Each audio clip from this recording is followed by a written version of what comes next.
तो आज हम चैप्टर स्टार्ट करें kinetic theory of gases. 13th chapter है फिजिक्स की बुक में।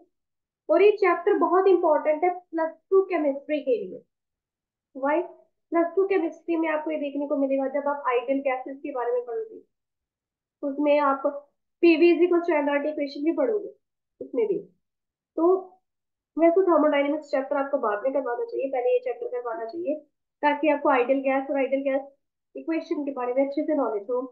और इसके अलावा जो हम डिग्री ऑफ फ्रीडम की टर्म करते थे, हमने थर्मोडायनेमिक्स में ऑलरेडी थोड़ा सा पढ़ लिया था, वो भी इसमें आप कवर कर रहे थे, but according to the book हमें चलना है। तो चलो, हमने पहले थर्मोडायनेमिक्स कवर कर दिया, तो फिर ये चैप्टर थोड़ा इजी लगेगा। तो इस चैप्टर में बेटा जितने भी गैस लॉज है ना, अभी अच्छे से कर लो। उसके रिलेटेड जितने क्वेश्चन है वो भी अच्छे से कर लो, क्योंकि प्लस टू में आने ही आ रहे।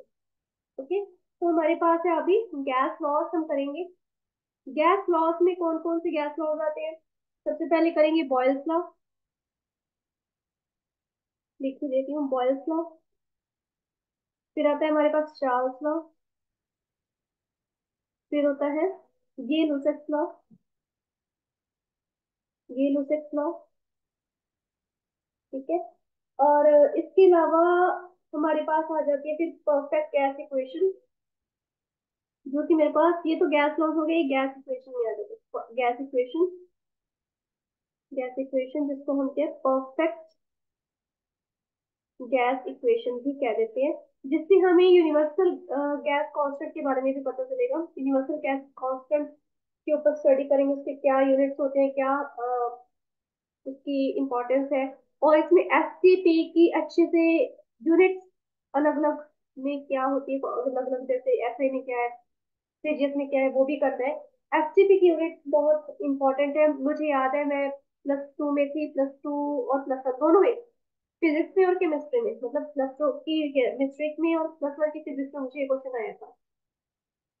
ठीक है, कि एसटीपी की वैल्यूज बताओ, स्टैंडर्ड टेम्परेचर एंड प्रेशर की। ठीक है, तो ऑब्वियसली इंपॉर्टेंट है। स्टैंडर्ड वॉल्यूम भी हमें चाहिए होती है, क्या होती है। फिर आइडियल गैस के बारे में अच्छे से पढ़ते हैं। उसके बाद अगली क्लास जो होगी हमारी, इसकी जो प्रैक्टिस प्रॉब्लम जो उसके ऊपर होगी, तो कोशिश करेंगे कि इसी क्लास में ये सारी चीजें कवर कर ले, ताकि अगली क्लास के हम थोड़ी सी प्रैक्टिस प्रॉब्लम करके kinetic theory of ideal gases में शुरू कर दें। ठीक है, तो अभी हम करते हैं अपना topic which is a gas law. Gas laws बने थे और अलग अलग जो साइंटिस्ट थे, ठीक है, उनके द्वारा बनाए गए थे। ये जो बॉयल्स लॉ है, ये सबसे बढ़िया वाला, सबसे पहले वाला, इसका फंडामेंटल, इसको हम कहते हैं फंडामेंटल गैस लॉ। क्यों कहते हैं? सबसे पहले बना ये 1662 में, 1662 में रॉबर्ट बॉयल ने इस लॉ को बना दिया था। ठीक है, रॉबर्ट बॉयल ने इस लॉ को बना दिया था। और ये गैस लॉ जो है किसके ऊपर बेस्ड है? It is based upon pressure and volume. अब देखिए, जब प्रेशर एंड वॉल्यूम लेंगे तो एक जो थर्मोडायनेमिक हमारे पास वेरिएबल होता है, वो कांस्टेंट होगा, विच इज टेम्परेचर। ठीक है, तो थर्मोडायनेमिक्स में भी हमने क्या किया था, फ्लूइड्स के बारे में, बेसिकली गैसेस के बारे में पढ़ा था, तो इसमें भी हम वही चीज कर रहे हैं। ठीक है, तो बॉयल्स लॉ क्या कहता है कि जो वॉल्यूम है, volume of a given mass of A gas, given mass of A gas is inversely proportional to, is inversely proportional to,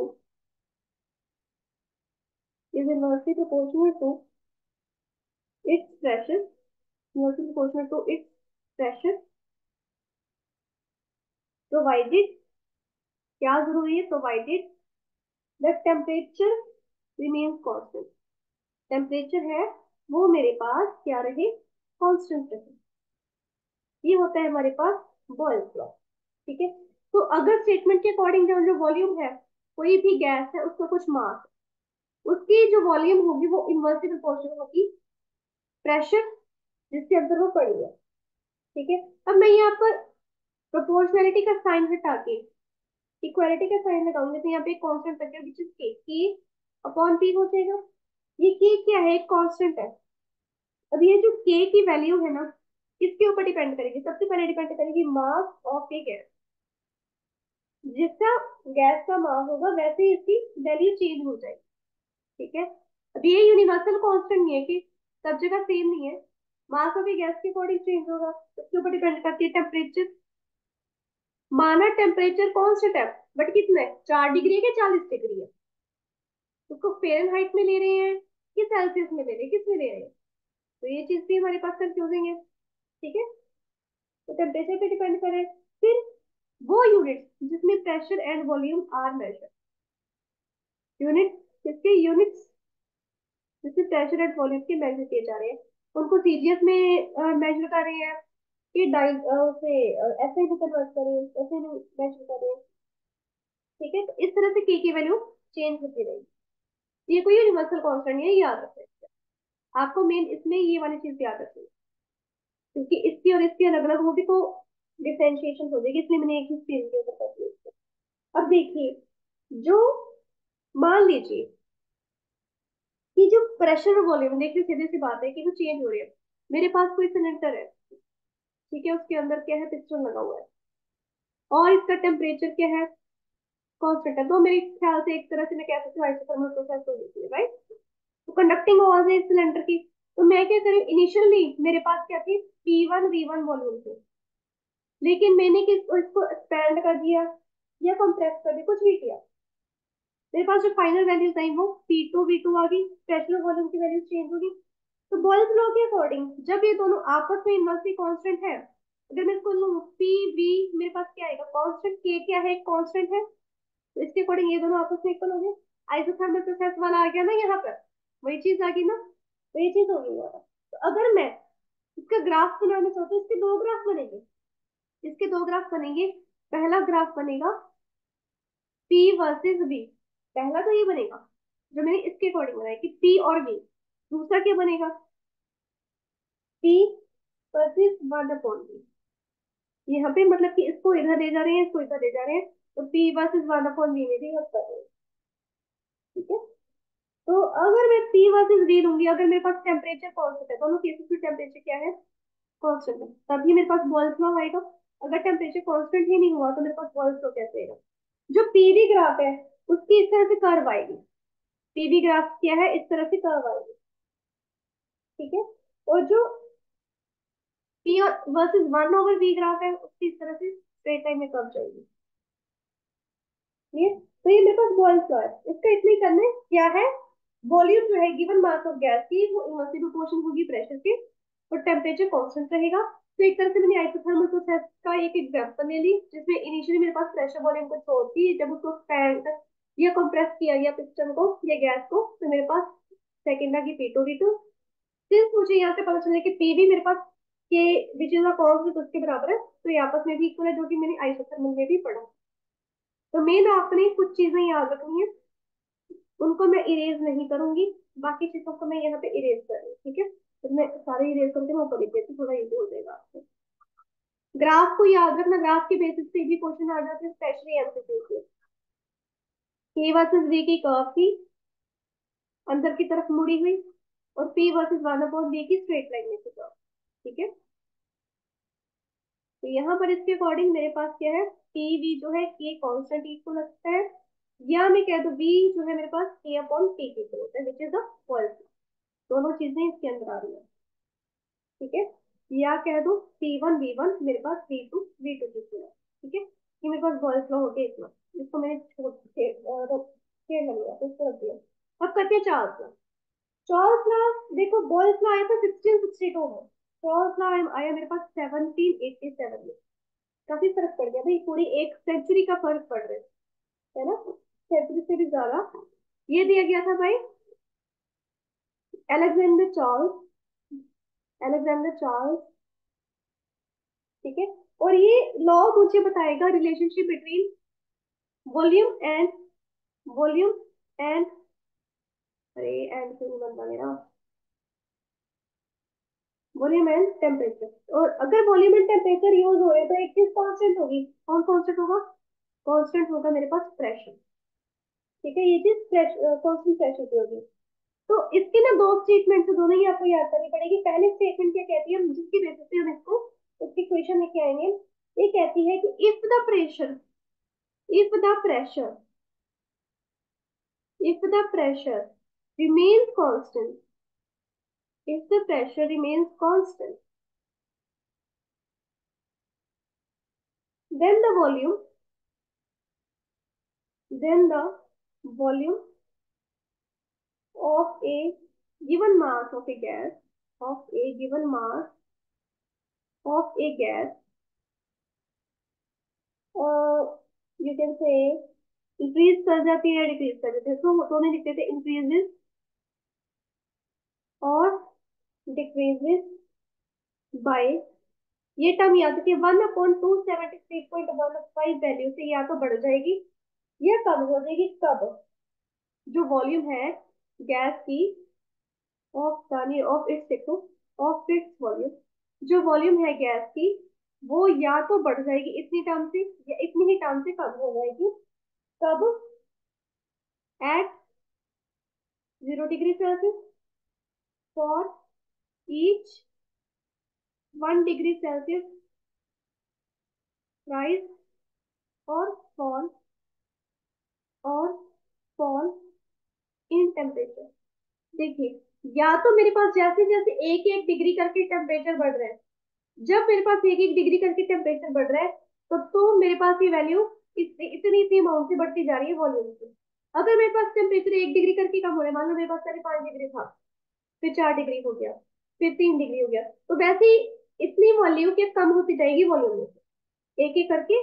पहले इतनी कम होगी, फिर जब दूसरी बार फॉल हुआ फिर इतनी कम होगी, तीसरी बार फॉल हुआ फिर इतनी कम होगी। ठीक है, तो इसको ऐसे समझना। तो मेरे पास इतना हो गया, ये स्टेटमेंट हो गया। स्टेटमेंट की बेसिस पे इसको क्या डिराइव करते हैं।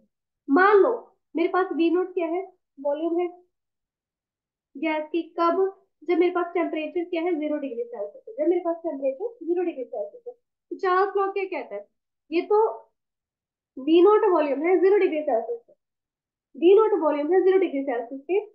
तो अगर मैं 1 डिग्री सेल्सियस पे वॉल्यूम निकालना चाहूँ, volume at volume at 1 degree Celsius में कैसे निकालूंगी, वॉल्यूम एट 1 डिग्री सेल्सियस में कैसे निकालूंगी, V1 करके निकालूंगी, विच इज इक्वल टू जितनी मेरे पास पहले वॉल्यूम थी इतनी थी, प्लस मेरे पास वी नॉट इंटू 1/273.15 है कि इतनी, प्लस या तो ये राइज होगा या ये फॉल होगा V1 पे। तो यहाँ पे मैं वी नॉट को कॉमन निकाल रही हूँ, मेरे पास आ जाएगा 1 + 1/273.15, ये टर्म आ गया।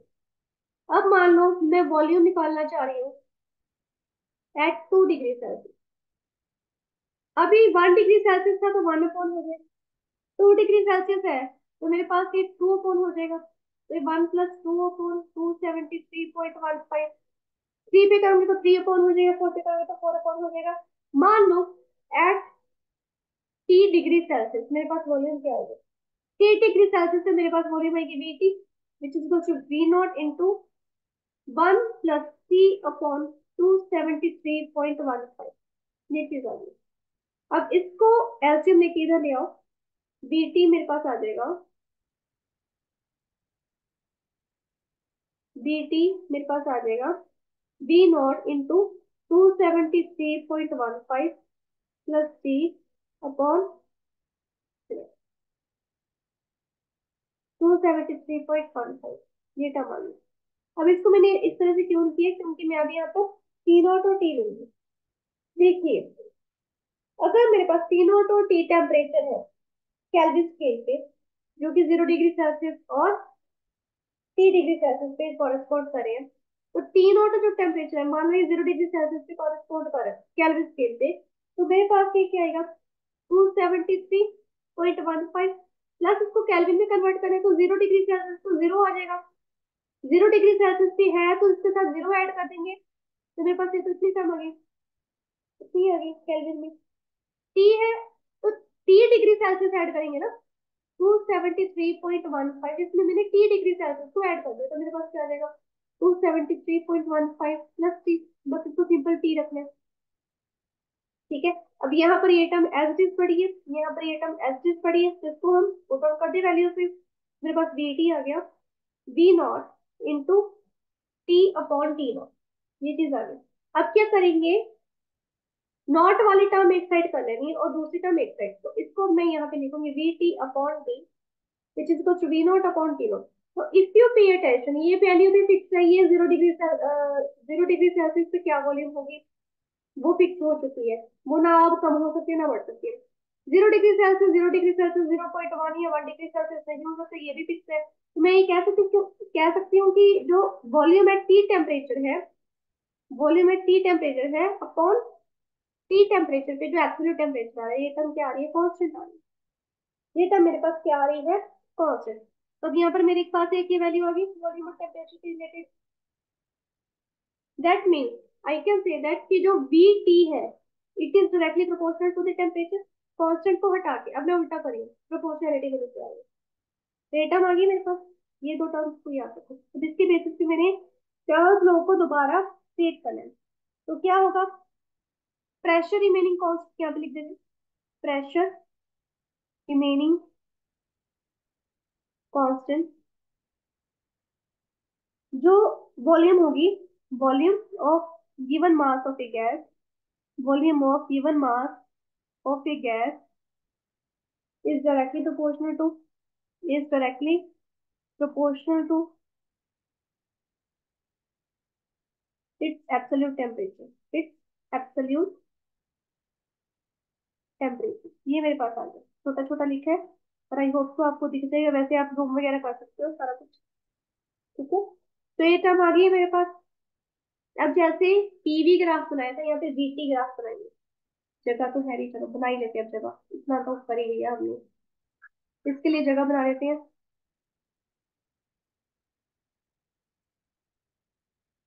तो मैं यहाँ पे वीटी ग्राफ बना रही हूँ, यहाँ पर मेरे पास वॉल्यूम है और यहाँ पर मेरे पास टेम्परेचर, एब्सोल्यूट टेम्परेचर जो कि केल्विन में, याद रखना केल्विन में। सारा कुछ हमने केल्विन में कन्वर्ट की, पहले डिग्री देखा, डिग्री सेल्सियस में, ठीक है। तो इसकी स्ट्रेट लाइन आएगी इस तरह से, जहाँ पे मेरे पास टी क्या होगा, कांस्टेंट होगा। स्ट्रेट जैसे जैसे वॉल्यूम बढ़ता जाएगा वैसे वैसे टेम्परेचर, जैसे जैसे वॉल्यूम वैसे वैसे टेम्परेचर, सीधी सी बात है, आपस में क्या डायरेक्टली प्रोपोर्शनल है। ठीक है, तो यहाँ से मेरे पास चार्ल्स लॉ आ गया, क्या है, V is directly proportional to T। T temperature पे, टी टेम्परेचर पे या हर एक टेम्परेचर पे जो वॉल्यूम है वो टेम्परेचर की डायरेक्टली प्रोपोर्शनल ही आएगी। ठीक है, ये चीज को मैंने चार्ल्स लॉ को अप्लाई करके निकाली और चार्ल्स लॉ की एक और मैंने स्टेटमेंट भी बना दी। ठीक है, सेम होगा गेल-लॉसेट लॉ में, सेम होगा गेल-लॉसेट लॉ में, बस इसमें मेरे पास टर्म थोड़ी डिफरेंट आ गई। यहाँ पे मैं तो यहाँ पे लिख देती हूँ, चलो यहाँ पे लिख देती हूँ, पेन चेंज कर देती हूँ, हाईलाइटेड रहेगा।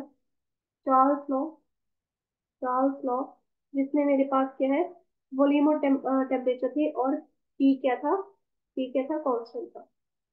क्या आया, v t is directly proportional to t, या कह देंगे v t upon t is equal to constant. ये मेरे पास था चार्ल्स लॉ। अब आगे बढ़ती है, इससे हम बढ़ते हैं अब गेल-लॉसेट लॉ। गेल-लॉसेट लॉ मेरे पास आया था, अच्छा इसकी ईयर मुझे मेंशन नहीं है। ये लॉ रिलेशनशिप बताता है प्रेशर एंड टेम्परेचर की, जिसमें मेरे पास अब क्या चीज कांस्टेंट रहेगी, वॉल्यूम, सीधी सी बात है। अब इसमें वॉल्यूम कांस्टेंट होगी, प्रेशर और टेम्परेचर चेंज होंगे, वॉल्यूम कांस्टेंट होगी। पहले वाले में प्रेशर वॉल्यूम था, फिर वॉल्यूम टेम्परेचर, अब प्रेशर टेम्परेचर। ठीक है, तो ये क्या कहते हैं, ये भी उसी तरह, ये जोसेफ था मेरे ख्याल से, हाँ जोसेफ थे, जोसेफ गेल उसे, इन्होंने ये लॉ बनाया था। तो कहते थे कि कोई भी, अगर if volume remains constant, if volume remains constant, जो प्रेशर होगा, pressure of A given mass of A given mass of A gas increases और decreases by 1/273.15 of its pressure at 0 degree Celsius for each 1 degree Celsius rise or fall of temperature।